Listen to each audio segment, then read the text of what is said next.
इमदाद फराहम करता रहा है। इमदाद से बेहतर तर्ज हुक्मरानी और पब्लिक सेक्टर की शफाफियत और एहतसाब के फ़रोग में मदद मिली। IMF मिशन के पाकिस्तान आमद पर वजारत खजाना का बयान सामने आ गया।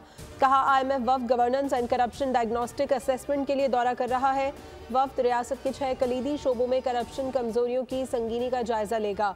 हुकूमत पाकिस्तान IMF की फराहम करदा सपोर्ट को कदर की निगाह से देखती है।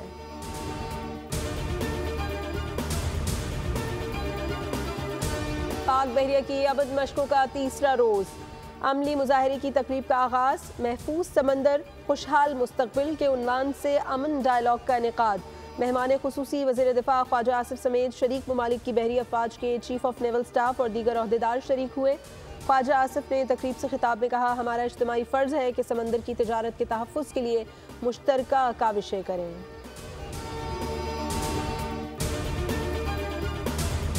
और पाकिस्तान बॉक्सिंग फेडरेशन के ज़ेरे एहतमाम कराची में नेशनल बॉक्सिंग चैंपियनशिप की तैयारियां उरूज पर। पाक फौज के ताउन से मुकाबलों का आगाज़ 10 फरवरी बरोज़ पीर से होगा। मुकाबले 15 फरवरी तक Karachi port trust sports complex Lyari में जारी रहेंगे।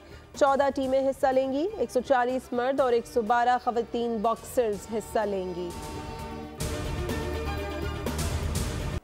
सियासी बयानात, हुकाम के नोटिस, अवाम का एहतजाज, कुछ काम नहीं आ रहा। शाह लतीफ पेडेस्ट्रियन ब्रिज के करीब तेज रफ्तार डंपर का एक और शिकार। बहन और भाई को कुचल डाला, भाई जाँ भाग, बहन जख्मी। हादसा मतीन कॉम्प्लेक्स नेशनल हाईवे पर हुआ। मार्शल आर्ट का मुकाबला जीतने पर भाई हसनैन अपनी बहन हिजाब को बाहर खाना खिलाने निकला था। रास्ते में डंपर ने मोटरसाइकिल को हिट किया। हसनैन वालिदैन का इकलौता बेटा और 2 बहनों का भाई था। गुज़िश्ता रोज कोरंगी क्रॉसिंग पर 3 नौजवानों को कुचलने के वाक़े का मुकदमा मकतूल शौकत के भाई की मुद्दयत में ज़मान टाउन थाने में दर्ज। शहर में 36 घंटों के दौरान ट्रैफिक हादसात में 8 अफराद जान की बाजी हार गए।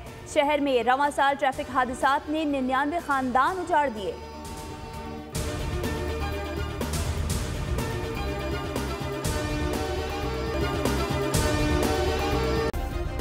सब्सक्राइब करें और बेल दबाएं ताकि कोई खबर रह न जाए।